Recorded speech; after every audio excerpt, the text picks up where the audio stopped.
What's up, everyone? John Rettinger from Techno Buffalo here, and this is my 8th time filming this intro. I'm hoping it's the charm. We are given a full review of Sony Ericsson's new flagship smartphone, the Xperia Arc, that we saw make its debut at CES 2011. Let's go ahead, take a look, and see if it lives up to that flagship name. Coming up with new ways to say does it live up to is getting harder and harder.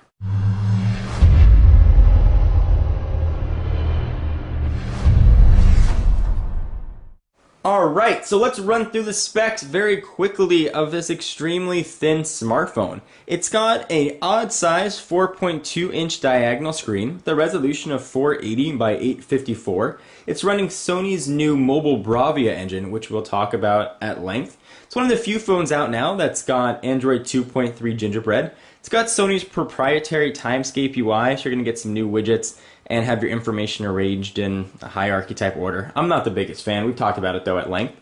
On the back, it has a fairly common 8-megapixel camera with some very uncommon features that we'll also talk about. Flash and autofocus are here. It can record 720p video at 30 frames per second.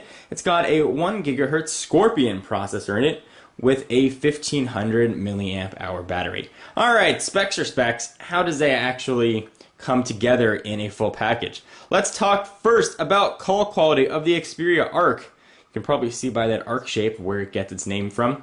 Much like its friend that shares a lot of specs with it, the Xperia Play, call quality was just about average. This is nothing to write home about. You're not going to think, wow, this is the best call I ever made, things sound awesome, but you're not going to think, it sounds really crappy, I can't hear anything. It's just good enough that you're not going to notice that it's bad, if that makes sense. It's average phone calls. I didn't have many drop calls. I did do my 20 call tests, and I had 3, so just about average. And I was using AT&T's 3G network. I should mention that this guy is available unlocked. And thank you to the folks at clove.co.uk for sending this over. And if you want to take a look and get one for yourself, link will be down below to pick one of these bad boys up. So call quality is average, speakerphone is average. I didn't have any of the Bluetooth connection issues though that I had with the Xperia Play. So something to keep in mind. Alright, so we mentioned during the overview that it's got Sony's Mobile Bravia engine. What does that mean? In the world of QHD and AMOLED and Super AMOLED Plus and Super AMOLED Double Extra Super Plus, screen resolution and screen quality is all the rage. And this is Sony Ericsson's sort of foray into those high quality screens. And I gotta say, this is one of the best implementations that I've seen. Images look absolutely gorgeous. So I've got an image here in the gallery. Go ahead and zoom in. Colors pop, blacks are very, very black. Pretty decent visibility in direct sunlight as well. And you don't get that sort of haze on white areas that you have with other screens. I'm looking at you. Original AMOLED, Super AMOLED Plus doesn't have it that bad. Screen is just absolutely beautiful when you're looking at text. So if I jump on over to the web, for example, and we take a look at a site, perhaps like Techno Buffalo, assuming I can select the icon. There we go. You can see the whites actually look pretty white. They don't have that tint that I mentioned earlier. The screen here is really, really very pretty. So we're on sort of Twitter feed. You can see that it does look very nice. We'll go ahead and exit out of that. There we go.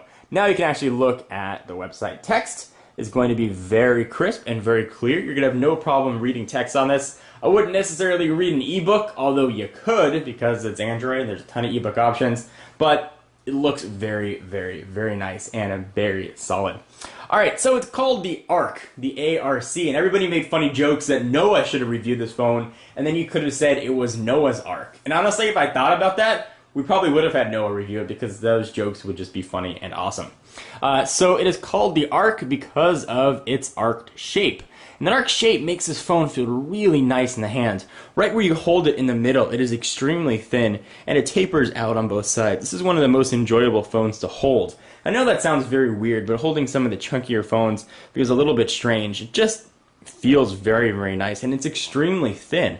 If you look at it, for example, if we make a little smartphone sandwich next to something like the Xperia Play, which of course has that slide-out keyboard, is going to add some thickness, you can really appreciate how thin this phone really is. If you look at something like the Droid Charge, again, you can really see how thin this is. And just because I know you Android folks want to see it, Here it is next to the iPhone 4, which at one point was the smallest or thinnest smartphone out there, and now the Xperia Arc just absolutely dwarfs it. This thing is just so very, very thin. So for as good as the design is, Sony made some weird design cues. So if you saw my review of the Xperia Play, I talked about the strange button alignment here on the bottom and how they're a bit out of order for what we've seen on previous Android smartphones. Well, evidently Sony decided to take that a little bit further and got rid of some buttons here on the Xperia Arc. So if you go ahead and take a look at a traditional Android phone, so we bring in the charge here, you've got your menu button, your home button, your back button, and your search button. Here you've just got a back button, a home button, and a menu button. A little bit weird. If you wanted to get your search on, you got to go ahead and do it with a soft button, because unfortunately we're missing that fourth one right there. This is running Gingerbread, which has a really, really awesome application management system built right in. And generally in stock Gingerbread, to access that, all you got to do is hit the menu button, and you can access it right there. However, Sony decided to make things simpler, I guess, and get rid of that option. So if you want to access that, you got to make a shortcut to it on your home screen or access it directly from your apps. I found that to be very, very annoying. Alright, so I don't generally talk about cameras in my reviews because usually they're all varying degrees of suck.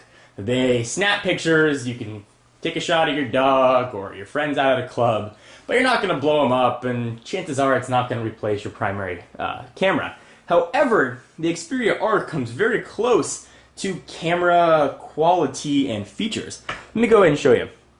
So we'll jump into camera. We don't have a hard button for camera. You got your typical Android-looking camera options. However, what you've got is that little guy smiling at you. And this is the smile detection. Actually, what this will do is when you have somebody in frame, so if I had a face right there and I was going to smile, as soon as I smiled, it would snap the picture. So if you take photos of kids and you're trying to get them to sit still, this is a really nice feature. Something to keep in mind that I really liked with the Xperia Arc. This is not something that's offered in all of Sony Ericsson's phones.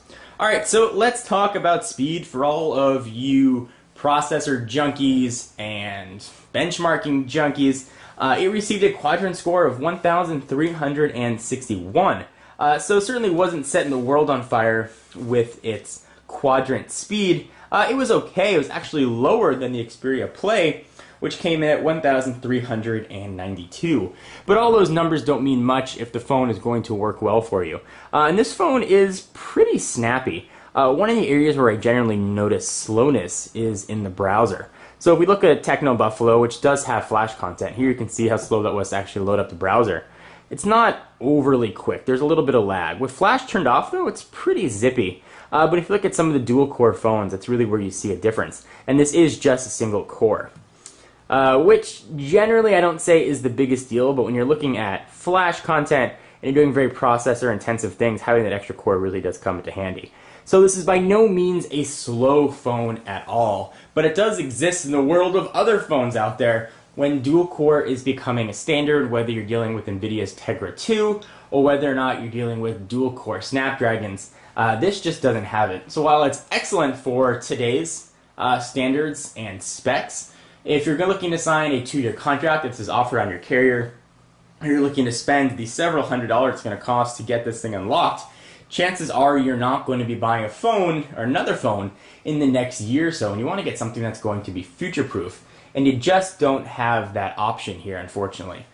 So do I recommend this phone? Absolutely. For right now, it is a solidly spec'd phone in a gorgeous package, but it's not future-proof. So you don't have support for full HSPA+, you don't have LTE, you're not going to have that dual core, which is probably going to become standard in the next year or so. So you're going to get a phone that's going to work great now, and developers have certainly been making tons of applications, but it's not going to be optimized for the dual-core phones that will be coming out inevitably in the next few months. So if you're in the market for a phone that's going to work well, is going to give you relatively decent speed, and looks damn good while doing it, the Xperia Arc is going to be a very solid phone. However, if you're one of the few that needs to have the latest and greatest technology, this is by no means a future-proof phone, and you might be better off waiting for the Arc 2, which presumably will have dual-core, or another Sony Ericsson phone which will sport 2 cores.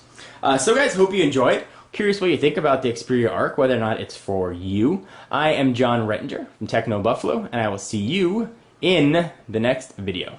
Bye-bye.